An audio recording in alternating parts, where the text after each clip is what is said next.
Hi everyone, Kirsten here, along with the lovely Bibi here, who Hi. is an awesome stylist. She's based here in Christchurch, but works with people all over the world, correct? Correct. Yep. Online. Yeah, exciting. So tell us a bit about you, because I detect an accent there. So tell us a bit about yourself. Well, I'm originally from Canada, from Toronto, and I grew up with a Hungarian background, so there's two different accents there. And now I've been Wow, living here in New Zealand for 10 years, so I'm officially a citizen now. it's um, exciting. yeah, I'm excited. So And how I did you celebrate getting your resident?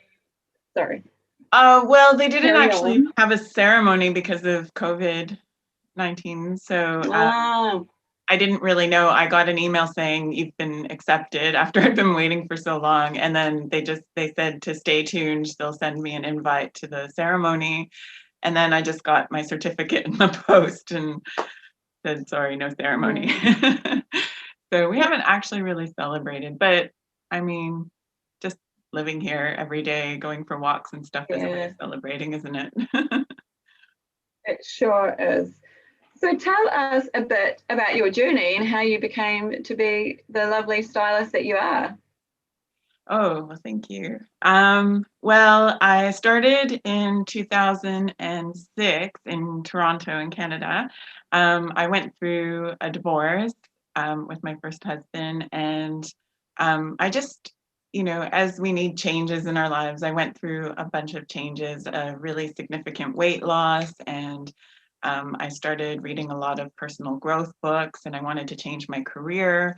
And I really didn't know what direction I wanted to go in. I've always been obsessed with fashion and style, but I didn't want to be involved in like the ugly side of the industry. I wanted to do something that would help others. And I feel like my purpose in life is to help other people like to help them feel more comfortable.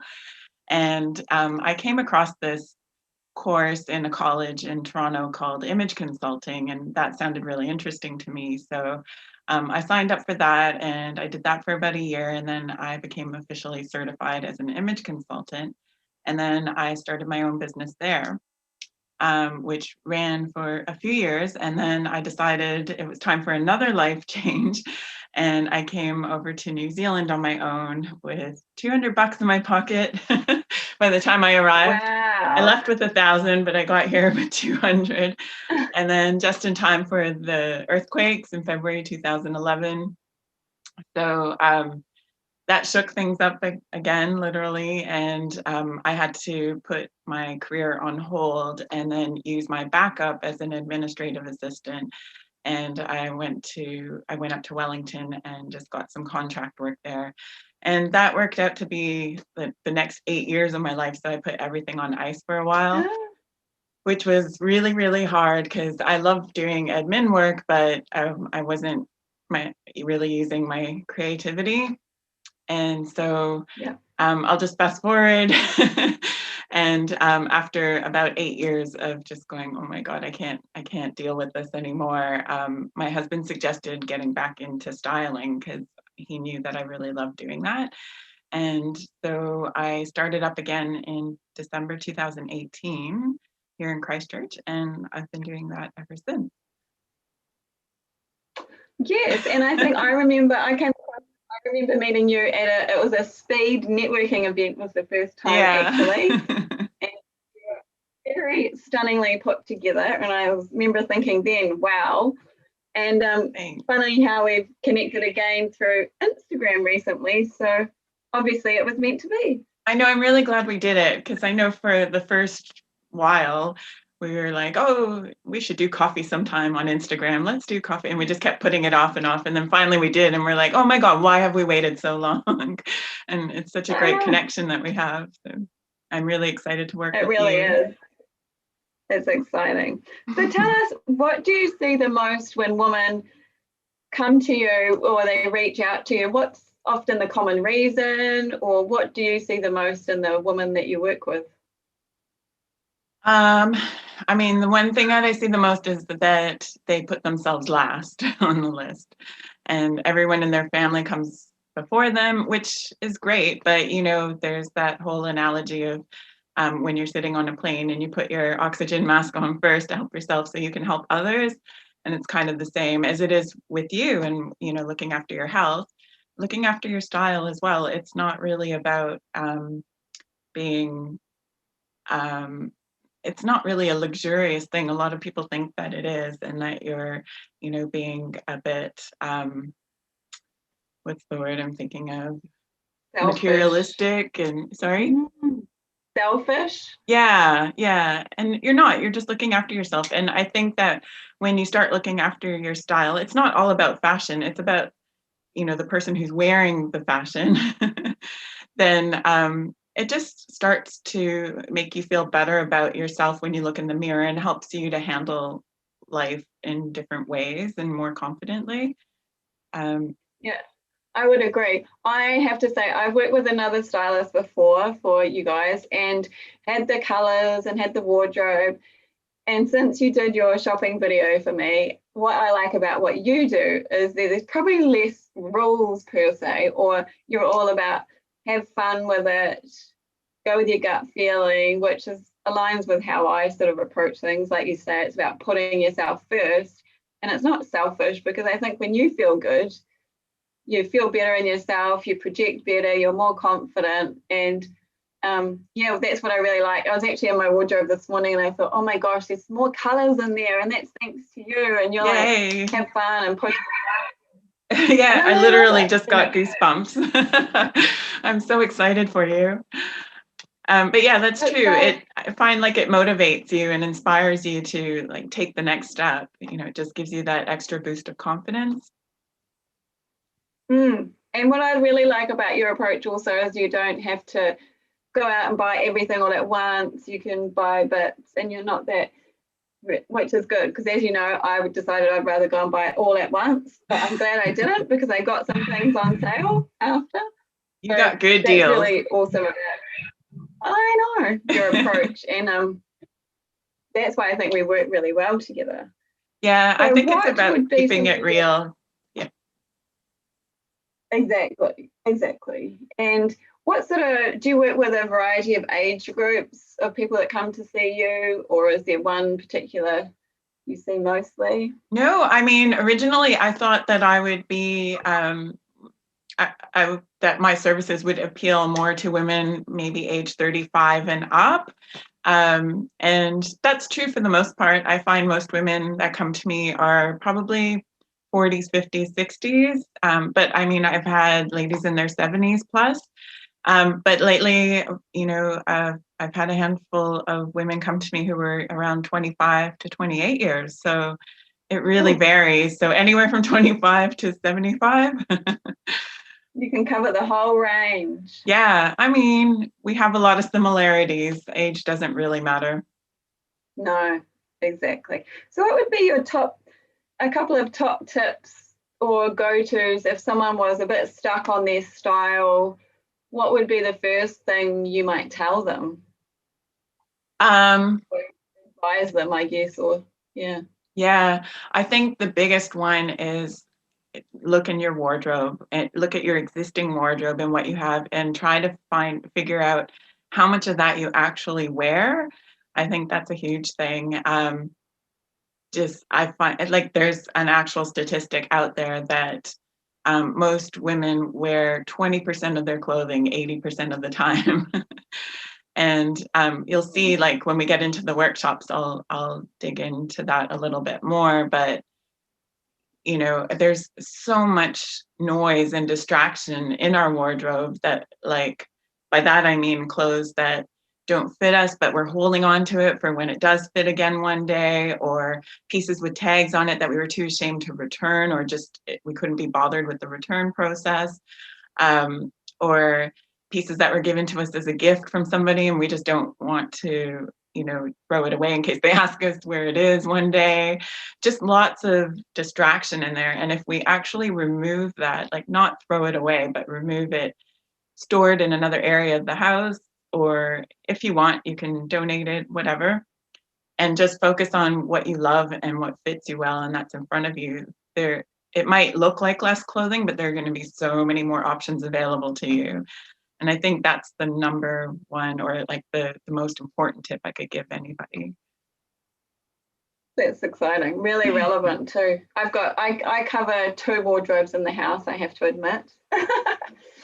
That's okay. The second one, no one's judging. The second one's got the other stuff, like the summer clothes that you wear when you go to Bali or something that you wouldn't really wear here. Yeah. No, I get that. I have that too. I have a separate cupboard that I use, and I actually have 3 suitcases in it. And most of that is filled with shoes and clothes that I don't wear for the season. And I usually just pick out about 30 to 40 pieces that I would wear for the season. And then I just focus on that capsule for the whole next few months. Lots of information here. I know what ladies can get from you. And that leads us into what you and I are doing starting on the 8th of March, which is so exciting. Yeah. And we are doing a no sweat style workshop week together. And that starts on the 8th of March, goes all the way to the 12th, the trainings, and then with the Q&A on the Sunday, the 14th of March with us live. So you will be bringing, what will you be doing for that? Give a bit of a sneak peek. Yeah, so I think the first module that I wanted to talk about is learning what your body shape is and your proportions and how to dress them. I don't want us to compare each other to fruit. I'm sure everybody's familiar with that, whether you're an apple shape or a pear shape or shaped like a brick. We all have really unique body shapes. A lot of us have some similarities, but so just show you how you can actually figure that out and how to work with your body shape and proportions to find the right clothing that suits you. And another module will be how to dress in a stylish way that actually feels natural to you and not, something that's realistic.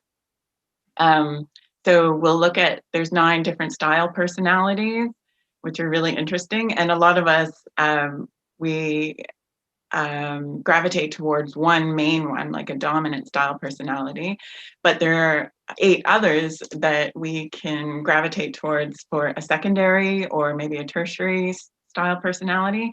So we put all that together to figure out what our unique look would look like, and we combine that with our body shape and our lifestyle and our budget, and that's what makes it really unique to us. And then the last one would be how to find some outfit inspiration for you. So we'll look at images of celebrities or take into consideration things that appeal to us, images that appeal to us, but we're not trying to copy those looks. We're actually just taking inspiration from them. And like I said, taking into consideration our lifestyle and our budget and our body shape. And then we'll put it all together. I love that. How cool that you guys that are jumping on will actually be building your own little style personality with this lovely lady here. And I will be covering how to move your body simply and easily in 10 minutes or so. And I'm also going to talk about why it's important, especially as we get older. I mean, I call it movement. You guys will know that. I don't really call it workouts because it creates a work. No one likes to work. So we're all about why it's important to move daily and have fun with it, and to really throw out the rules that we may have heard, the marketing machine, the shoulds and the shouldn'ts, and what we should do, shouldn't do. Again, it's a bit like Bibi. We're going to build your own little style, movement style, I guess, guys, about how you can fit more movement into your day, have fun with it. Maybe wear a new outfit from your sessions with Bibi while you're doing it. Why not? No rules, right? We could do an athleisure module. Yeah, maybe that could be a next workshop. That's style. We shall have to see. Yeah, this is the first of many, I feel. Definitely, I'm excited. Yes. So that's it from us. Thank you so much for watching. Thank you, Bibi, for jumping on. And if you guys are interested, I'm going to put the link to sign up in the comments below. if you want to go and follow Bibi, she's on Instagram and your handle is at Studio BBNZ. And she's also on Facebook. I'll tag her. And come join us on our workshop week. It is just $47 if you jump on the early bird, which is sign up by this Friday. We'd love to have you. All the trainings are in a private Facebook group, so they're live, or if you can't watch them live, go back and rewatch them. But you'll get to ask questions from us both and have a one-on-one session. Yeah, and we're doing a live Q&A session at the end, aren't we? Yeah, so that'd be really cool. If you've got any questions, style, clothes, movement, we can help you out. And we're so excited to bring this to you guys. It's been a lot of work behind the scenes, a lot of putting it together. And this is the first one we're doing. So I'd really love to see you there. Don't think about it too much. Just jump on and do it. Give it a shot. Tell your friends, bring them along. Yes. Thanks so much. I'm looking forward to meeting everybody. Thanks, Kirsten. Okay, see you. Bye, guys. Bye.